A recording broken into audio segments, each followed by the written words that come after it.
What's up, DNA gang? Y'all know the name. How y'all doing today, man? Today we got 7 most disturbing things found in the woods. So, you ready? I don't play with no woods. I'm ready.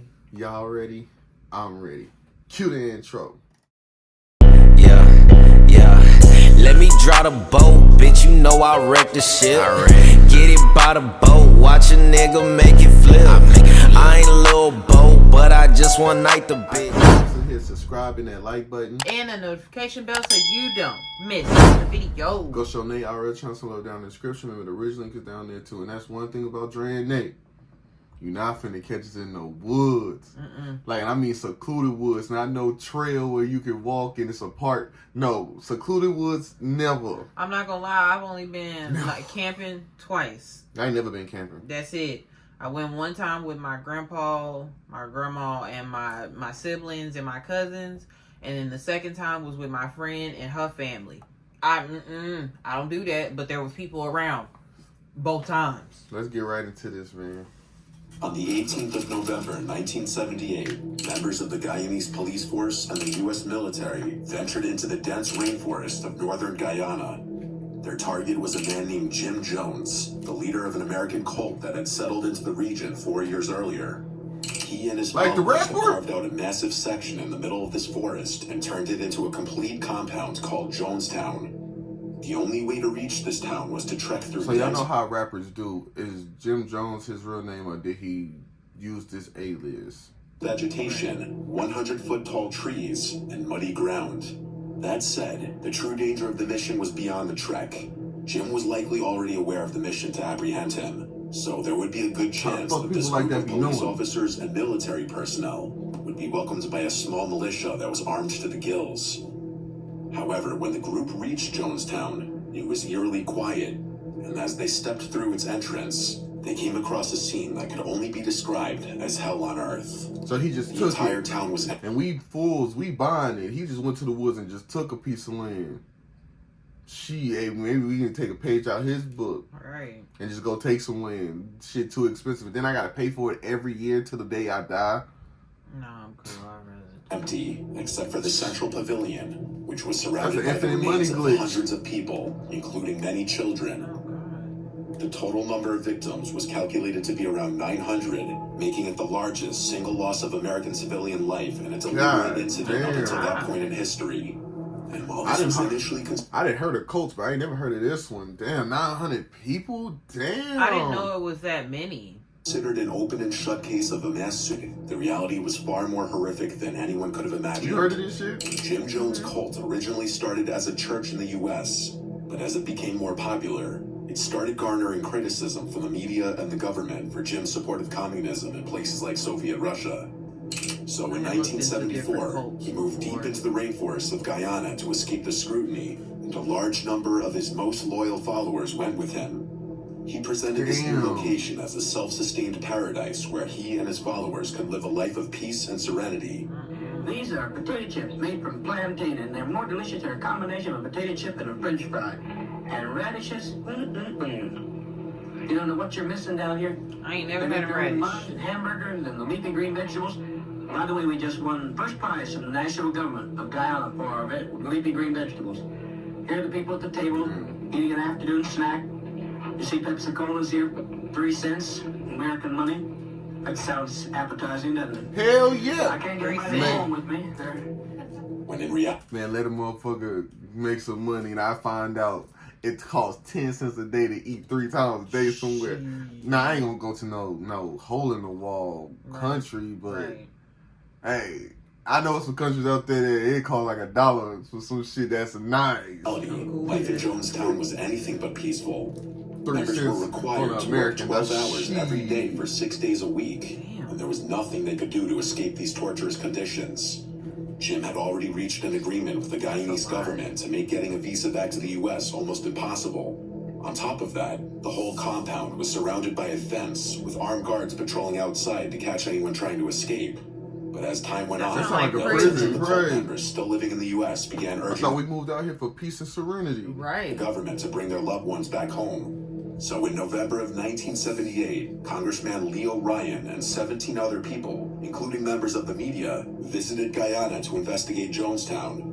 They reached the headquarters on November 17th and began their operation, looking around, talking to people, anything they could do to learn the truth about Jonestown. Surprisingly, things looked just as carefree and jovial as Jim had portrayed in his promotional videos.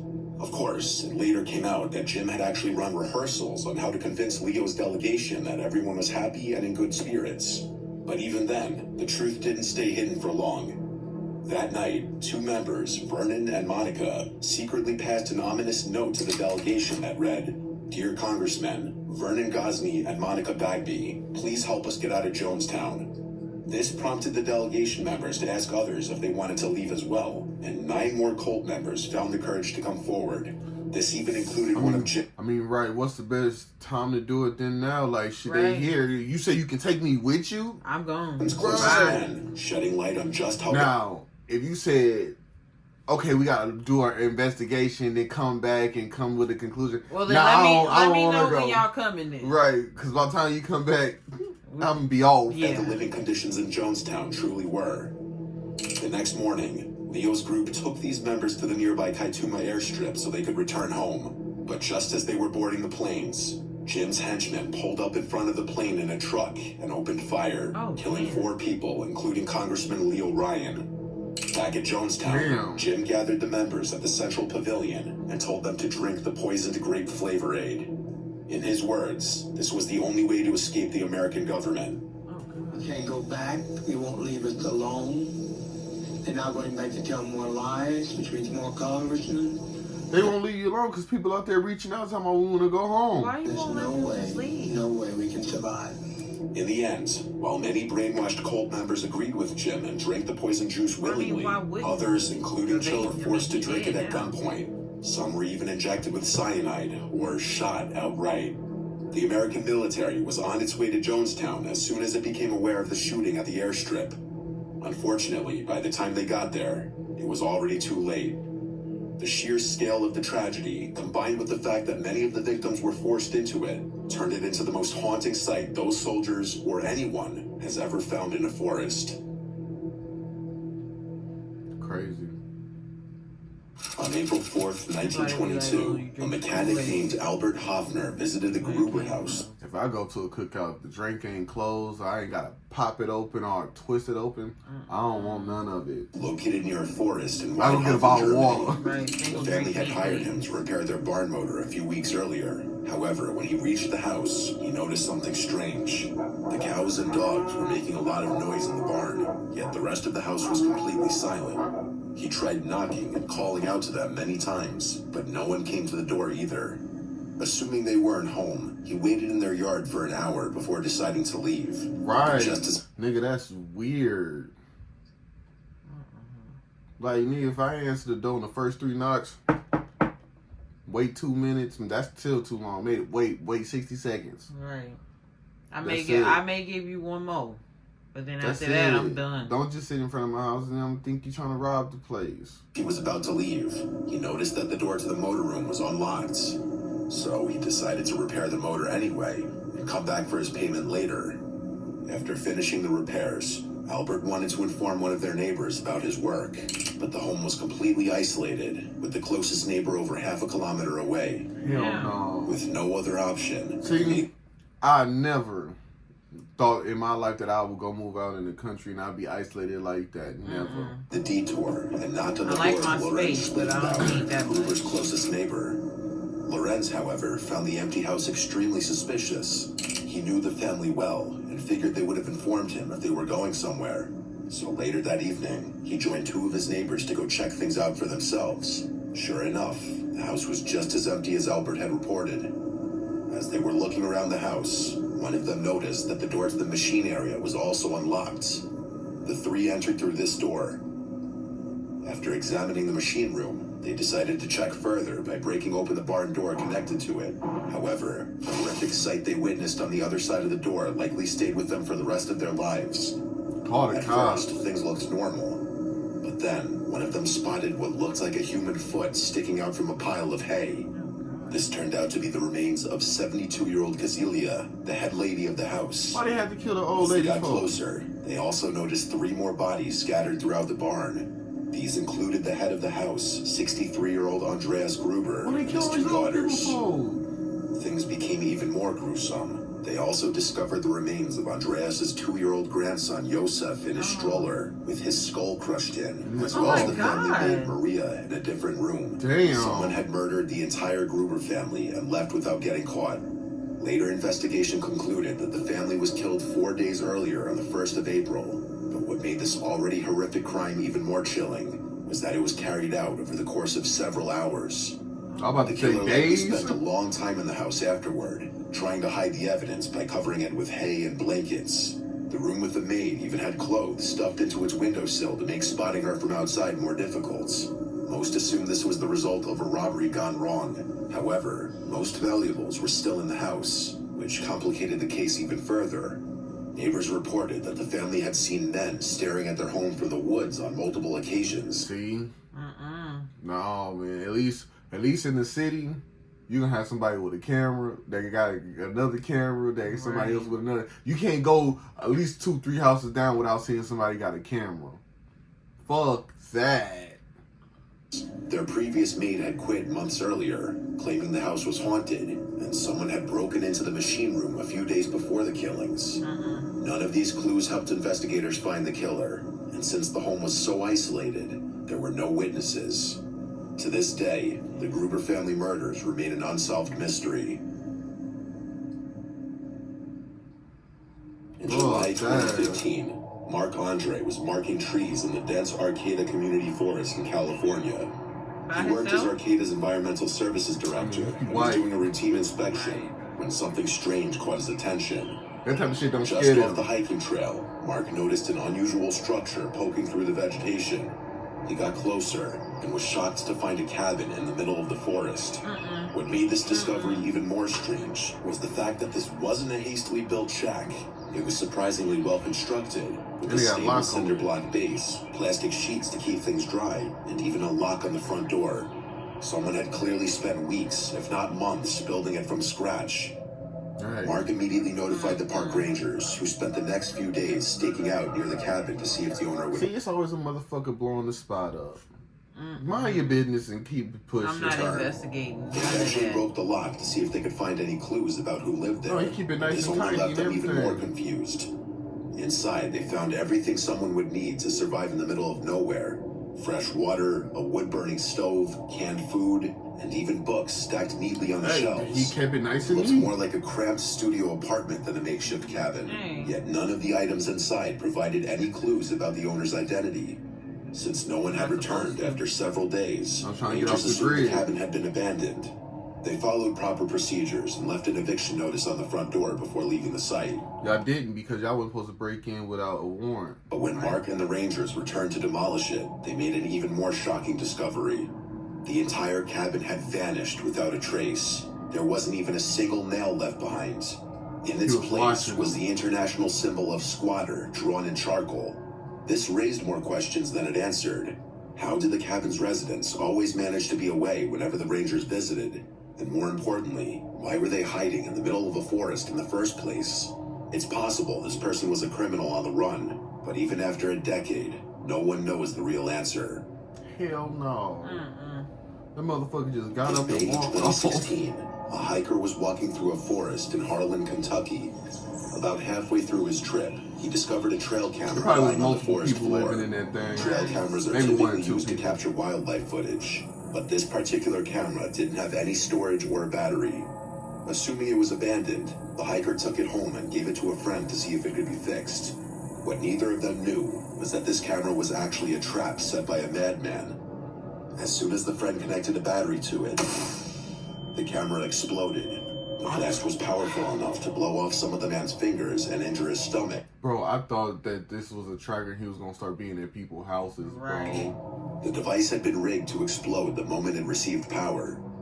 After being alerted to the incident, authorities swept the area where the camera was found and discovered another trail camera with similar modifications.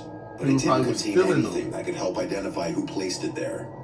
While canvassing local neighborhoods, investigators finally caught a break. 2 different people reported hearing an explosion at a neighbor's house several months earlier. That neighbor was 39-year-old Mark Sawaf. When authorities searched his home, they found buckets filled with bomb-making materials and a handwritten note that read, "Broken camera for a broken soul." He was arrested on June 21st, 2016, but before he could be officially charged, the police wanted his help locating other explosive cameras he may have left behind. During this trip, Sawaf tried to grab an officer's gun, likely in an attempt to escape. In the struggle, he was accidentally shot and killed. Before his death, No, that ain't. That wasn't no accident. Right, that's suicide by cop. But he knew what he was doing. Yeah, I was about to say that too. He knew exactly what he was doing. he helped the police find 12 more rigged cameras hidden throughout the Harlan Forest. You want to go be a coward and blow people up and them not knowing nothing. And not face your consequences. Right. Possible that many others are still out there, waiting to be discovered by an unsuspecting passerby. Hey, like my mama told me, leave shit how you found it. Yeah. Don't take nothing that ain't yours. The hunter was walking through the dense woods of Bear Brook State Park in Allenstown, New Hampshire. He'd used this route many times before, but this time, something unusual caught his eye. Hidden beneath a pile of leaves and debris was a rusted 55-gallon metal drum. This don't belong out He walked here. closer, only to discover the chopped-up remains of 2 people inside. Authorities were alerted immediately. Later investigation revealed the victims were a young woman and a young girl.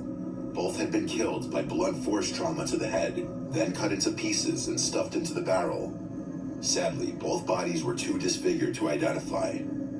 With no leads, the case went cold until the year 2000. A state trooper was revisiting the area where the first barrel was found, hoping to uncover new clues. But instead, he came across something far worse. You know, I don't be understanding that sometimes when people be going back to the crime scene like 20 years later. I'm like, shit that I grew up with 10 years ago don't even look the same. Yeah. I'm like, how do you get or find anything in there? Like, do you not know how many people probably passed through there by that point? How many animals did? An identical 55-gallon barrel, just 150 yards from the first one. Inside were the remains of 2 more young girls, both between 1 and 4 years old. They had been killed in the same brutal fashion, blunt force trauma, then dismembered. Whoever the did it got thirsty. confirmed that all 4 murders were the work of the same person. But even with this new evidence, the case remained unsolved for another 14 years. Finally, thanks to advanced DNA testing, 3 of the 4 victims were identified. The adult woman was 24-year-old Marlice Elizabeth Honeychurch. The 2 children were her daughters, 7-year-old Mary Vaughn and 11-month-old Sarah McWaters. This identification helped narrow the investigation, but didn't immediately reveal the killer. Eventually, DNA tests pointed to a man named Terry Petter Rasmussen. Petter Riverson. He needs to be on EDP. And both stories have their footings. Maybe she hurt herself, and you're concerned about that getting out. That she's harmed herself. No.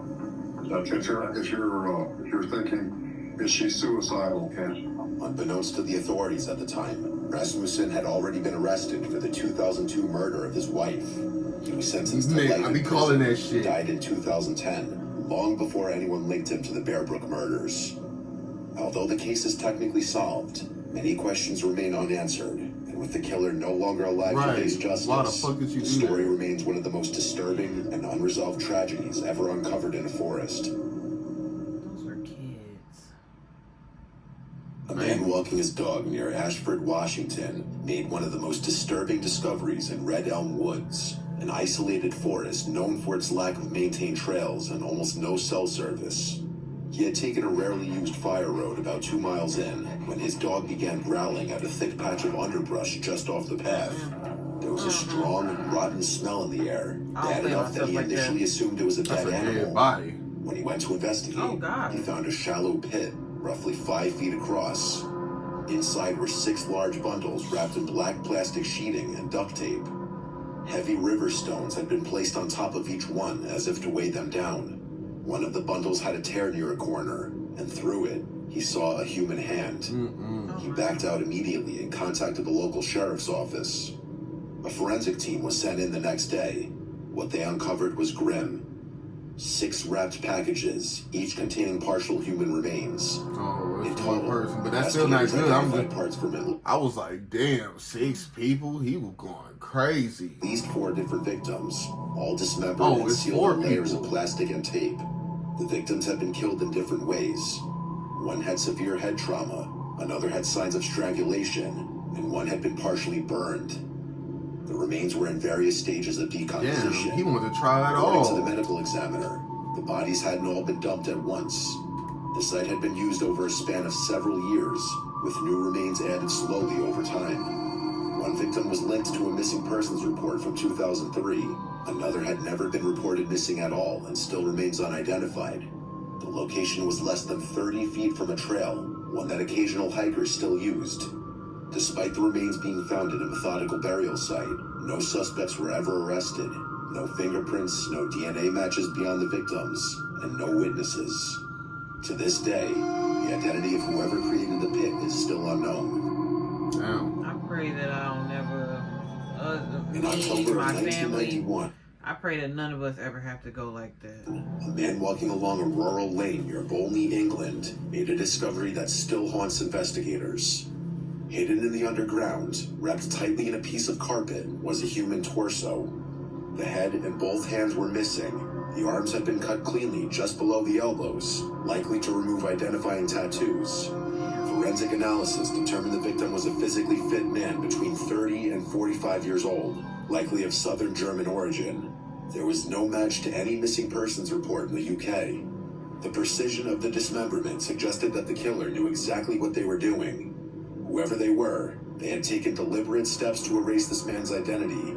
Investigators launched Operation 823, a massive task force involving 60 officers and more than €150,000 in resources. They even searched the nearby abandoned rental house, which was once occupied by a man using a German alias. Inside was a strange clue, an adult magazine with numbers written inside, but no direct link to the murder was ever found. Over 3 decades later, the victim remains unidentified and the killer never caught.